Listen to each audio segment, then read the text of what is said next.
Boca del Río, Veracruz, 20 de septiembre de 2011. 35 cuerpos desmembrados, presuntamente vinculados al grupo delictivo de Sinaloa, fueron abandonados a plena luz del día bajo un puente.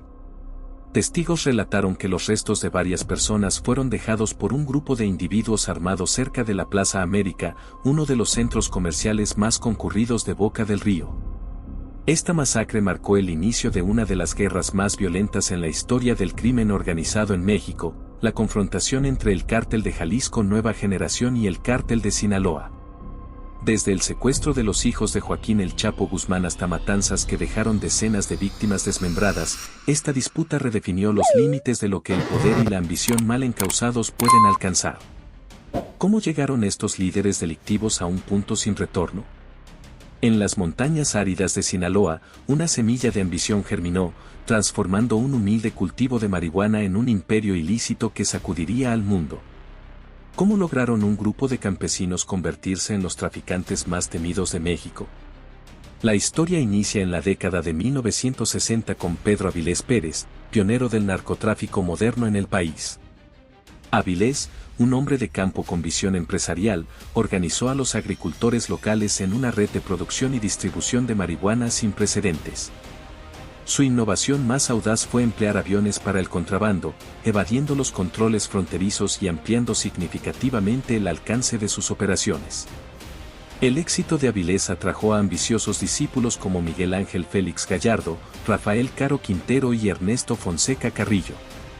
Estos hombres no solo heredaron el conocimiento de su mentor, sino también su desmedida ambición. La era de Avilés terminó abruptamente en 1978, cuando las balas de las autoridades acabaron con su vida. Pero el destino tenía reservado un giro que cambiaría para siempre el rostro del narcotráfico en México. Esa misma noche de 1978, en un bar de Culiacán, Félix Gallardo se encontró con un piloto colombiano que le habló sobre una nueva sustancia que estaba revolucionando las calles de Miami, la cocaína. Esta conversación casual sería la chispa que encendería un devastador incendio. Félix Gallardo, visionario, comprendió que el futuro residía en la cocaína. Con determinación, tejió una red de contactos que se extendió desde las selvas de Colombia hasta las calles de Los Ángeles. Lo que alguna vez fue un modesto imperio de marihuana estaba a punto de transformarse en una corporación delictiva multinacional. En los años 80, Félix Gallardo fundó el Cártel de Guadalajara, la primera organización de tráfico de sustancias ilícitas a gran escala en México. Aunque parecía imbatible, su caída fue inesperada. En 1985. El asesinato del agente de la DEA Enrique Camarena desató una cacería internacional que culminó con la captura de Gallardo en 1989. La caída de este jefe de jefes provocó la fragmentación de su imperio. De sus cenizas emergieron nuevos grupos delictivos, incluyendo el Cártel de Sinaloa, liderado por Joaquín El Chapo Guzmán. Guzmán revolucionó el negocio mediante células independientes y un sistema tipo franquicia que complicaba su detección. Innovó en las rutas de contrabando utilizando túneles subterráneos, vehículos submarinos y aeronaves ligeras. La economía ilícita creció exponencialmente, invadiendo negocios legales y erosionando el tejido social. Desde policías locales hasta altos funcionarios, la corrupción se volvió sistémica. Este fenómeno ya no era solo un negocio criminal, sino una fuerza capaz de moldear la política y la economía mexicana. Este hombre, que pasó de ser un vendedor de aguacates al líder del Cártel de Jalisco Nueva Generación CJNG, convirtió a su organización en la más violenta y tecnológicamente avanzada del país. La historia del CJNG comenzó con la caída del Cártel del Milenio en 2009. La captura de Óscar Orlando Nava Valencia, alias El Lobo, desencadenó eventos que transformaron el panorama delictivo. De las cenizas de ese grupo surgieron dos facciones, la Resistencia y los Proto-CJNG. Sin embargo, un nombre destacó, el Mencho. El ascenso de este líder coincidió con la expansión de los Zetas, brazo armado del Cártel del Golfo, cuyo terror sembró el caos en Veracruz. En respuesta, surgió un grupo paramilitar llamado los Matazetas, que, mediante tácticas de guerra psicológica, logró aterrorizar incluso a los temidos Zetas, encontrando aliados inesperados. El grupo conocido como el Cártel de Sinaloa, liderado por Ignacio Nacho Coronel, quien fungía como lugarteniente de Joaquín El Chapo Guzmán, identificó en un colectivo emergente una posibilidad para extender su influencia. Les brindó acceso a rutas, contactos clave y técnicas de producción. Sin embargo, el destino cambiaría drásticamente en 2010, cuando un operativo militar acabó con la vida de Nacho Coronel. Este acontecimiento, que parecía un duro golpe al narcotráfico, se convertiría en el catalizador que Nemesio Oseguera Cervantes, alias El Mencho, necesitaba. Con el vacío de poder en Guadalajara, el Cártel Jalisco Nueva Generación CJNG surgió desde las sombras, dispuesto a reclamar su espacio. La tensión escaló rápidamente. En marzo de 2011, Martín Beltrán Coronel, sobrino de Nacho Coronel, fue eliminado en Guadalajara. Este no fue un simple ajuste de cuentas, sino una declaración de guerra. El CJNG tenía la intención de erradicar cualquier vestigio de la influencia sinaloense en su recién adquirido territorio. Las acusaciones no tardaron en surgir. El CJNG señaló al Cártel de Sinaloa de proporcionar información a las autoridades, quebrantando el código de silencio que había prevalecido en el submundo del narcotráfico por décadas. Por su parte, Sinaloa acusó al CJNG de violar los acuerdos tácitos que mantenían una paz frágil entre los cárteles. La disolución de la llamada Federación, una alianza informal entre los principales grupos criminales de México, marcó el fin de cualquier posibilidad de estabilidad en este oscuro escenario. Cada cártel comenzó a operar de manera independiente, en una lucha por la supervivencia y el control absoluto. El CJNG introdujo innovaciones en sus tácticas.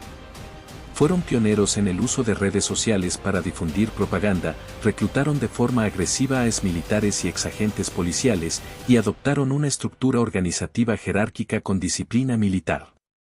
Su expansión fue meteórica, consolidándose en Veracruz e incursionando en territorios como Michoacán y Guanajuato.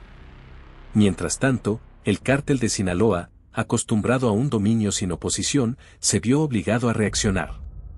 Sin embargo, su estrategia de alianzas locales resultó insuficiente frente al poderío brutal del CJNG. Mientras el CJNG se expandía bajo el liderazgo de El Mencho, su estrategia se caracterizó por una violencia extrema. Decapitaciones, cuerpos colgados de puentes y masacres públicas se convirtieron en escenas comunes en las zonas en disputa.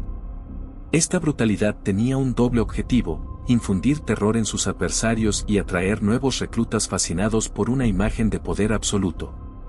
La competencia entre los cárteles escaló a niveles sin precedentes. El CJNG impactó al mundo al emplear drones explosivos y vehículos blindados artesanales, conocidos como monstruos. Por su parte, el Cártel de Sinaloa perfeccionó sus túneles transfronterizos y desarrolló una flota de submarinos semisumergibles para el tráfico marítimo. Las estructuras organizativas de ambos grupos reflejaban sus filosofías operativas. El CJNG adoptó una jerarquía estricta, casi militar, mientras que Sinaloa mantuvo un sistema de células semiautónomas, lo que les otorgaba mayor flexibilidad. Los enfrentamientos más sangrientos tuvieron lugar en zonas clave como los puertos de Lázaro Cárdenas, Manzanillo y Veracruz, así como en ciudades fronterizas como Tijuana y Juárez. Controlar estos puntos significaba dominar las rutas de tráfico más lucrativas. En medio del caos, grupos satélite y cárteles menores cambiaban de alianzas constantemente, añadiendo imprevisibilidad al conflicto. El impacto de estas sustancias fue devastador, especialmente en los Estados Unidos, donde la crisis de opioides alcanzó proporciones alarmantes, con miles de muertes por sobredosis cada año. Los grupos criminales comenzaron a disputar ferozmente a los expertos en química capaces de producir estas drogas. Un golpe significativo ocurrió en 2015, cuando las autoridades mexicanas, en conjunto con la DEA, desmantelaron un laboratorio clave relacionado con uno de estos grupos. Este éxito temporal inclinó momentáneamente la balanza en la guerra de las sustancias sintéticas, pero las consecuencias fueron inesperadas. Hubo un incremento de sobredosis debido a la variabilidad en la pureza del producto que llegaba a las calles. Desde su celda en el altiplano, el Chapo tuvo que recurrir a su socio el Mayo Zambada para negociar con el Mencho. Aunque los detalles exactos del acuerdo siguen siendo objeto de especulación, Se cree que el cártel de Sinaloa entregó una suma millonaria y una cantidad significativa de estupefacientes para asegurar la liberación de los chapitos. Otras versiones sugieren que la negociación involucró la vida del hijo de El Mencho, Rubén Oseguera González, quien estaba encarcelado en ese momento. Este audaz movimiento del CJNG demostró su creciente poder y alcance, marcando un punto de inflexión en la guerra entre cárteles. El mensaje era claro: nadie estaba fuera del alcance en esta nueva era del narcotráfico mexicano. El incidente exacerbó las tensiones existentes y llevó la rivalidad entre ambos grupos a un nuevo nivel de violencia y confrontación directa. Entre 2015 y 2017, la lucha por dominar el lucrativo mercado estadounidense se intensificó. El CJNG, con su estructura militarizada, estableció células en ciudades clave como Chicago y Los Ángeles, mientras que Sinaloa reforzó su presencia histórica en la frontera suroeste.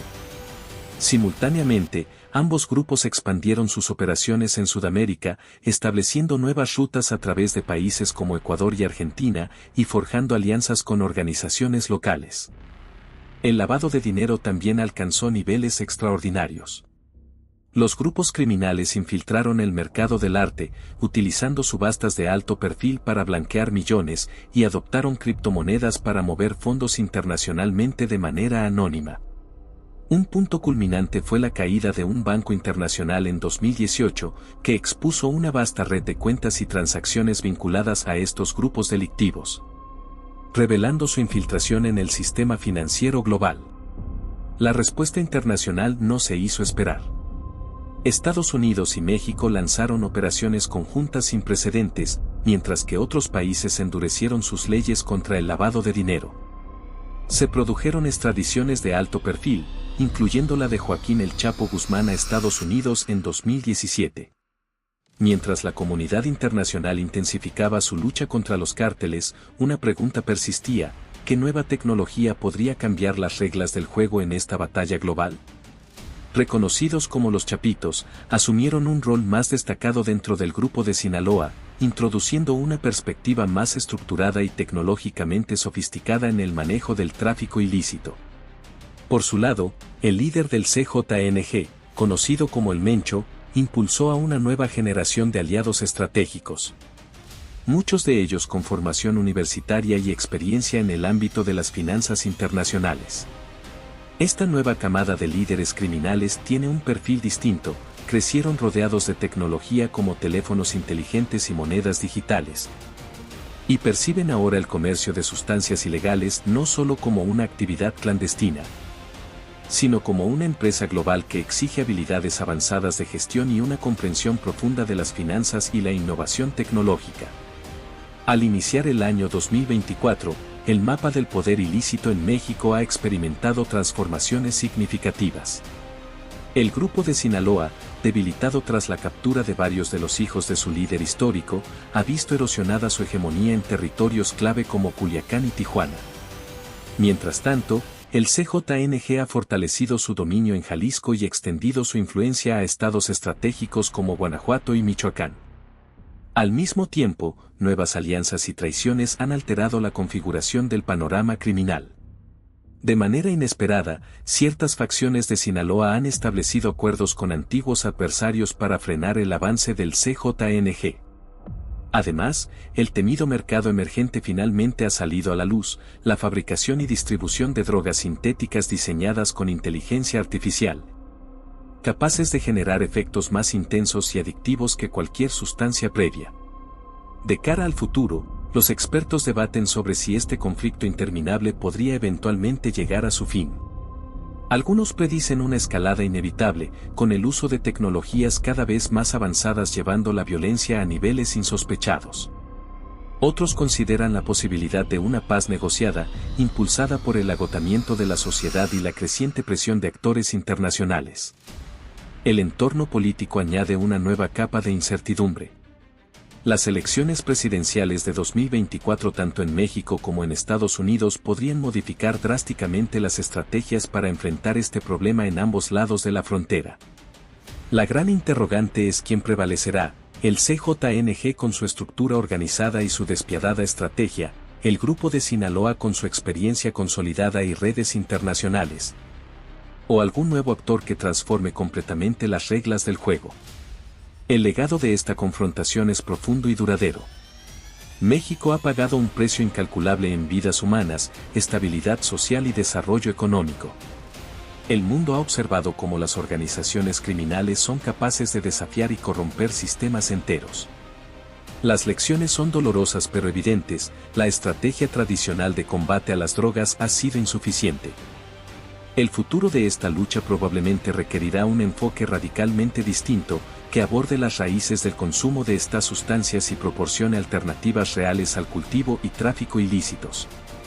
La verdadera cuestión no es quién saldrá victorioso de este conflicto, sino cómo, como comunidad global, podemos construir un futuro en el que estos enfrentamientos no sean necesarios. En última instancia, el verdadero triunfo no será de ningún grupo criminal, sino de aquellas comunidades y líderes que consigan desarrollar alternativas sostenibles al tráfico ilícito, transformando economías locales y ofreciendo esperanza en lugares donde antes solo había violencia y desesperación.